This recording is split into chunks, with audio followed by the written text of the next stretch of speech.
Всем привет, друзья! Доброе утро, Дима Даниэль. 17 апреля. А где мы находимся? А мы границу проехали, нам на Бухарест 61 километр. Вот такие у нас будни интересные. Выехал рано, да точнее ночью выехал. И спокойненько поехал в Румынию, господа, в Румынию, в Бухарест. Прокатиться. Встретиться еще с одним другом. Что-то мои друзья не могут долететь до Болгарии, приходится с ними встречаться в Бухаресте. Ну, как говорится, все прекрасно, все хорошо. Граница пройдена замечательно, очень быстро. Вообще никаких стопов. И на мосту... А на мосту вообще тоже прошли легко. Никаких очередей тир ни с той, ни с другой стороны. Поэтому, в общем-то, дорога удобная. Хочу поснимать сегодня или завтра вечерний Бухарест. Очень красивые фонтаны. Ну и провести приятно как-то день, а может быть и два. Едем спокойно, машин мало. Ожидаются в Бухаресте дожди. Где-то сейчас у нас плюс 13 градусов. Сумрачно, влажность. Влажность есть, но в машине мы ее не чувствуем. Горячий чаек у нас с собой. Заваренный, хороший, чтобы быть бодрым. Газ в Болгарии немножко опускается. Уже можно заправиться по 1 лев 11 статинок. Если где-то недели полторы был лев 17, сейчас лев 11. Это 55 евроцентов. Ну, как-то, да, до большие расстояния это тоже там копеечка к копеечке, душевней. Ну, а бензин, он и солярка...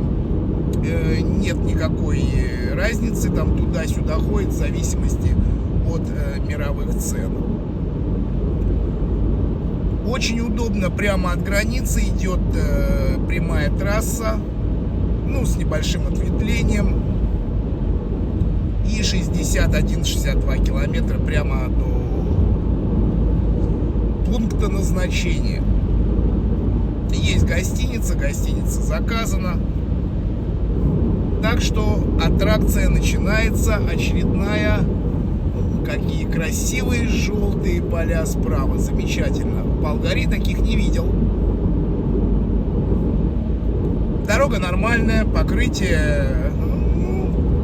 Покрытие. Я не могу сказать, что это где-то... Ну, где-то из 10, давайте скажем так, 6. Выбоин нет, ну, все-таки федеральная трасса, наверное. Окей, путешествие начинается.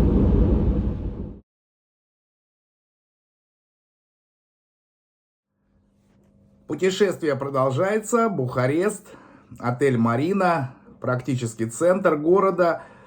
Что-то я ожидал, друзья, что будут какие-то пробки. Выехал намного раньше, а город пустой, потому что, как я понимаю, праздник какой-то продолжается. Трафика нет вообще. Ехал отлично, спокойно, немножко уже в Бухаресте, когда подъехал, подустал, там пришлось остановиться, потому что, да и не выспался. Хорошо, очень хорошо, что я всегда вожу в машине Red Bull. Ну, честно сказать, я вот эту гадость, ребят, я ее вообще не пью, все эти энергетические напитки, это, конечно, очень вредно, и никому не рекомендую, но иногда, вот, чтобы так взбодриться, потому что что-то чай не помог. Пришлось попить немножко редбульчику. Нормально. Вот, заселился в номер. Друг там, по-моему, приедет там позже. И хотел походить здесь немножко, но погода мерзкая. Погода мерзкая. В Бухаресте дождь. И дожди ожидаются еще где-то, ну да, по-моему, там еще 2-3 дня будет дождь. Естественно, уже поговорил со Светочкой, у них тоже в Сказка дождь сейчас поливает. И сегодня был проект уже у нас в подвале в Брутере, 14 цыплят. Они отсидели свой послеинкубационный срок, потому что после того, как цыплятки из инкубатора вылупились, они должны еще акклиматизацию пройти до курятника, чтобы оперились, чтобы, в общем-то, тоже такие заботы никогда не были известны. Сейчас они известны. Вчера выпустили куриц уже на траву, сначала привязав бамбу, потому что бамба, конечно, реагирует на куриц очень тяжело. И одну курицу она уже замочила где-то несколько месяцев назад, поигравшись с ней. И надо серьезно за ней смотреть. Вот. Ну, нормально все, в общем-то, бытуем, хорошо. Настроение хорошее, позитивное. Видите, друзья, вот чем еще раз хорошо. Сел на машину в одной стране, заправил газ, поехал в другую сторону. Благо, ну вот давайте я вам скажу, сколько стоит логистика доехать со Скалска, ну, Скалска-Габрово до Бухареста и обратно. На газу расход, я уже его высчитал, на газу расход, ребятки, 55 лей. 55, ой, какой лей, я уже путаюсь. 55 болгарских левов, что соответствует 27,5 евро. Ну, 25,5 евро, 27,5 евро мне стоит доехать Тель-Авив, покружиться и обратно из Ашкелона. Вот чтобы вы понимали, вот такие расстояния и стоимость бензина. Окей. Логистика дешевая, можно кататься. Ну и заодно еще много чего посмотреть. Очень меня сейчас, ребята, не радует абсолютно, не только меня, что творится в Израиле с национальной израильской валютой, которая несколько лет назад, она считалась там одной из самых сильных, стабильных. Курс устраивал всех. Я даже помню, что доллар был чуть ли не 3,15, а евро было чуть ли не 3,30. И когда мы покупали недвижимость, в ноябре была сделка 2021 года, не помню, мы меняли достаточно большую сумму, то ли 3,45, то ли 3,55. До, вот предыдущая поездка, вот когда я вернулся из Израиля, я менял определенную сумму, уже я ее менял по 3,95.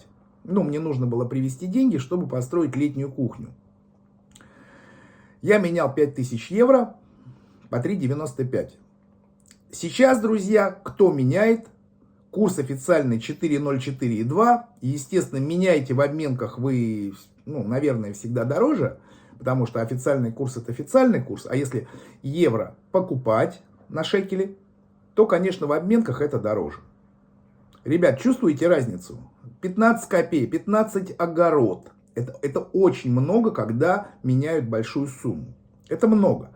Грубо говоря, если бы я менял не тогда, 3 недели назад или 2, а сейчас, я бы просто потерял бы 750 шекелей, это порядка чуть ли не 200 евро. Просто из-за времени, из-за того, что в стране непонятка, в стране вообще жесть. И, естественно, это очень отражается на курсе. Кто-то скажет, кому-то это хорошо. Там по своему какому-то бизнесу. Я бизнесом не занимаюсь. И, естественно, соответственно, моя пенсия, она стала меньше. В пересчете на левы.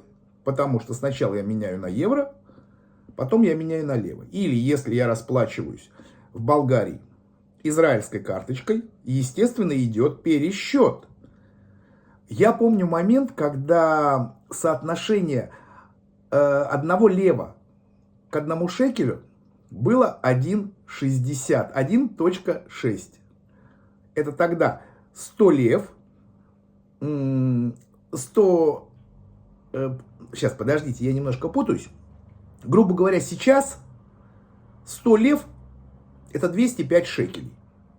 Понимаете? А тогда 100 лев был 160 шекелей. Это много. Это много. Значит, наши пенсии стали меньше. И возможностей у нас немножко стало тоже меньше. Из-за чего? Из-за того, что летит шекель. Куда он долетит? Ну, это известно только непонятно кому. Наверное, очень сильным мира сего. Но для нас, простых людей, кто живет в Израиле, ему это не важно. Точнее, им тоже это важно, потому что если они ездят за границу, они просто платят больше. Намного больше. Они платят больше за билеты, за все. Потому что за все они платят больше. Что мы можем сделать? Ничего не можем сделать. Можем только улыбаться, грустить по этому поводу. Какой смысл? От нас ничего не зависит. Но если кто-то сейчас делает такие сделки на достаточно большую сумму, ну вот смотрите, если кто-то купил бы, предположим, месяц назад недвижимость за 100 тысяч евро и заплатил бы за это, поменял бы и заплатил 395 тысяч шекелей, то сегодня те же 100 тысяч евро ему бы стоили уже 409 тысяч шекелей. Вы чувствуете разницу? Это очень большая разница только из-за какого-то промежутка времени. Ну, кто-то сейчас будет там писать какие-то комментарии, там, ребят, да, кстати, по поводу комментариев, я иногда вижу какой-то негатив, какие-то подколы, какие-то приколы, какие-то некие завуаленные оскорбления. Друзья мои, пишите, пишите, пишите, я все равно сотру. Канал позитивный, не надо меня подкалывать, спасибо. Я это делаю, я канал делаю для вас. Денег, канал некоммерческий. Поэтому, если вы хотите там подтроллить меня там или что-то такое написать там, ну, это вы только себе. И все равно я контролирую процесс, я сотру оскорбительный комментарий, неуважительный комментарий, которых было достаточно много, когда было видео про дом. Ну, высказывайте свое мнение адекватно, пожалуйста. Там, ой, я в этой халупе жить не буду, это вообще там то, это то. Ну, зачем? Ведь кто-то и живет в таких халупах. А есть ли у вас такая халупа? Вот такая халупа. Да, кто-то мне сказал, когда я там домик свой покупал. Ой, его надо снести, друзья мои. Это лично мои проблемы, понимаете? Я же здесь не показываю какую-то роскошь или еще что-то. Я просто рассказываю про нашу со Светланочкой жизнь и процессы, которые происходят у нас. Стройки, не стройки. У кого-то есть дом за $1 миллион, у кого-то меньше, у кого-то больше. Все уважаемо. Поэтому негатив и злые комментарии оставьте, пожалуйста, дома для своих друзей, для своей семьи. Вот здесь этого не будет, потому что не надо. Мы здесь улыбаемся, делимся, общаемся. У нас очень хороший канал, у нас очень позитивный канал. Естественно, мы когда-то говорим про некие негативные вещи. Негативные вещи есть и в Болгарии, есть и в Израиле, есть во всем мире. Мы обязаны их обсуждать. И если сейчас кого-то там скажет, что ой, курс там в Израиле, да вот это такой курс в Израиле, вот он такой сегодня. Он был прекрасный, стал неудобный. Ну, происходит. Да. Ну, а в Болгарии молоко дорогое. И что, из-за этого мы будем друг друга, так сказать, обижаться или что? Не будем, мы просто обсуждаем и рассказываем друг другу, как, что и вообще. Я поэтому могу рассказывать сравнение между Турцией и Болгарией, между Болгарией и Румынией. Я могу сказать, что где-то в Болгарии плохие дороги, а в Австрии они замечательные. Это что? Это не оскорбление, это факты. Чтобы люди знали, что, как и почему. Только давайте одну вещь учтем, когда там пишут, что в Болгарии плохие дороги, разруха и что-то. Да, ребята, есть плохие дороги. Только а в Австрии они замечательные, и в Германии. Только вы никогда в Австрии-то не купите домик себе за 15 тысяч евро с землей в 2027 соток. Кто живет в Германии или в Австрии, поймет меня. Не купите. Вот когда в Болгарии будут дороги, как в Австрии, в Болгарии дома будут стоить, как в Австрии. И тогда что, вы тоже будете это, так сказать, возмущаться? Ой, здесь, ой, в Израиле большие там налоги. Ой, это.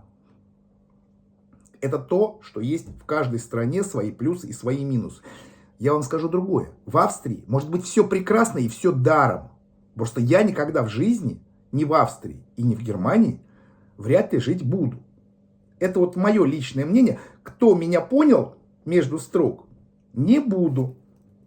Потому что мне здесь приятней, здесь люди добрее. А люди добрее в Болгарии добрее. А это важнее, чем прекрасные дороги или еще что-то. А там люди холодные. Австрийцы, ну, встречался, они хорошие. Но это не мой позитив. Мне интереснее быть с позитивными, добрыми, добродушными людьми, которых я вижу в Болгарии, которых я не видел ни в Польше, ни в Чехии. Никогда такого не видел в России, в Украине, в Грузии немножко, в Израиле по-разному. Поэтому главное — это моральное состояние человека, где ему хорошо. А все вокруг — это уже как вы это примете. Вы примете это плохо, езжайте в Австрию, там круто. Швейцарию, там круто. Но вы там не сможете. Вам надо очень-очень-очень много заработать и накопить денег.